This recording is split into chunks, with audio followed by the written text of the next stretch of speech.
Have you ever heard of a general so good, so brilliant, that he completely changes the game with one incredible campaign, only for his own country to basically write it off as a failure? It sounds impossible, right? Well, that's the story of the Spartan commander Brasidas, and we're going to figure out exactly why his masterpiece is such a paradox.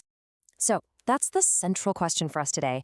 How on earth does a string of stunning tactical victories get stamped with the label qualified success? The answer, it turns out, has less to do with the general himself and a whole lot more to do with the deeply, deeply paranoid state that he was fighting for. Okay, so let's set the scene. We're looking at the Thracian campaign, which took place over a really critical 2-year stretch of the Peloponnesian War. Our main character, obviously, is General Brasidas, and the official assessment of his work, a qualified success. Let's dig into what that really means. Here's how we're going to crack this case. First, we need to understand the man himself, Sparta's so-called rogue general. Then we'll uncover the sinister, secret reason he was even sent on this mission. After that, we'll look at the clash between his genius and his own government. And finally, we'll see how a massive victory on the battlefield was just completely erased at the peace table. All right, part 1. Let's meet Sparta's rogue general. So this guy Brasidas was, well, he was anything but your typical Spartan. For starters, his army wasn't the usual Spartan elite. It was a motley crew of freed helots, that's Sparta's enslaved class, and a bunch of mercenaries.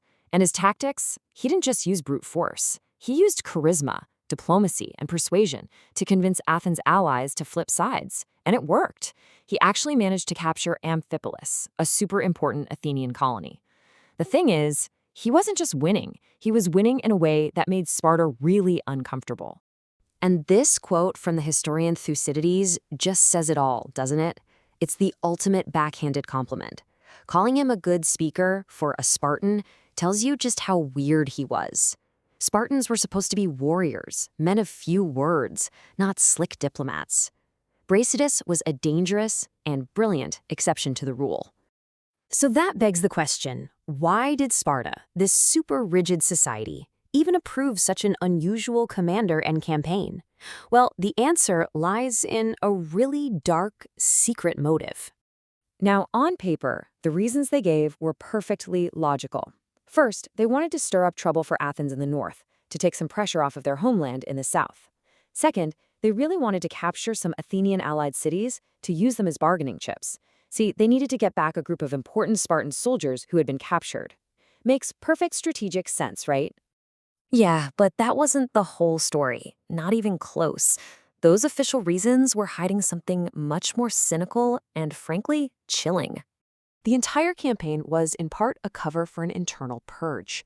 Sparta announced they would grant freedom to any helots who had served bravely in the war. But Thucydides tells us this was a horrifying trap. The Spartan state wasn't really looking for soldiers. They were trying to identify the bravest, the most ambitious, the most spirited helots. Basically, the exact kind of men who might one day lead a massive slave revolt. About 2,000 were chosen, they were celebrated, crowned with garlands, and then they just vanished. They were secretly executed by the state. The handful of helots sent north with Brasidas, they were just the cover story for a domestic massacre. And this gets to the absolute core of Spartan society. As Thucydides puts it, pretty much everything they did was driven by the paramount fear of a helot uprising. The war with Athens was almost a secondary concern, and this paranoia, as we'll see, is what would ultimately prevent them from ever taking full advantage of Brasidas' genius. So this brings us right to the central conflict of the whole story. Brasidas was so ridiculously successful that he actually became a major problem for his own government back home. I mean, just look at this contrast. On the one hand, you have Brasidas' individual brilliance. He's capturing cities, inspiring revolts, creating an entire new front in the war almost single-handedly. And on the other hand, what's the institutional reaction from Sparta? Jealousy of his growing reputation, a flat-out refusal to send him reinforcements, and this constant desire to just cash in his victories for a quick and tidy peace deal. So when you boil it all down, Sparta wasn't actually interested in building on a success. This campaign wasn't some grand strategic initiative for them. It was a limited operation, a sideshow. His amazing victories were just diplomatic tools, bargaining chips to get their prisoners back, and that was it. And that leads us to the final, incredibly ironic chapter, how this stunning military success was just completely and totally wiped out by a peace treaty. This timeline just lays it all out perfectly. You have Brasidas' incredible campaign in 424. Then in 422, you get the huge climactic Battle of Amphipolis. Brasidas faces off against his Athenian rival, a guy named Cleon, and in this absolutely wild turn of events, both commanders, the two most aggressive pro-war leaders on both sides, are killed in the battle. With them gone, the path to peace was suddenly wide open. So in 421 BC, they signed the Peace of Nicias. The number one condition? Sparta has to return all the cities Brasidas had captured. And just like that, his entire campaign, poof, erased. So now, we can finally answer our big question. This is what a qualified success means. It was a genuine, brilliant military achievement, no doubt about it. But it was held back at every turn by Sparta's own fear and conservatism, and then it was completely nullified at the negotiating table. But wait, there's one final twist to this story. Our main source for almost everything we've talked about is the historian Thucydides, and we have to ask a really important question. Can we actually trust him on this? Because you see, Thucydides wasn't just some neutral observer writing about these events from afar.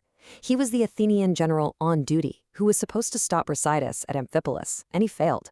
He arrived too late, and that one failure got him exiled from his beloved Athens for 20 years. So you have to wonder, is his glowing portrait of Brasidas, the enemy general who ruined his career, a sign of his incredible objectivity, or is he maybe, just maybe, building up his opponent to make his own defeat seem a little less embarrassing? It's a fantastic reminder that history is always being told by someone, and they always have a story of their own. We'll end on this quote, which the writer Plutarch attributed to Brasidas centuries later. Now, whether he really said it or not, it just perfectly captures his whole legacy. He wasn't just another cog in the Spartan war machine. He was an anomaly, a man whose unique talent, and crucially his willingness to act, put him head and shoulders above everyone else, but who was ultimately undone by the very system he served so brilliantly.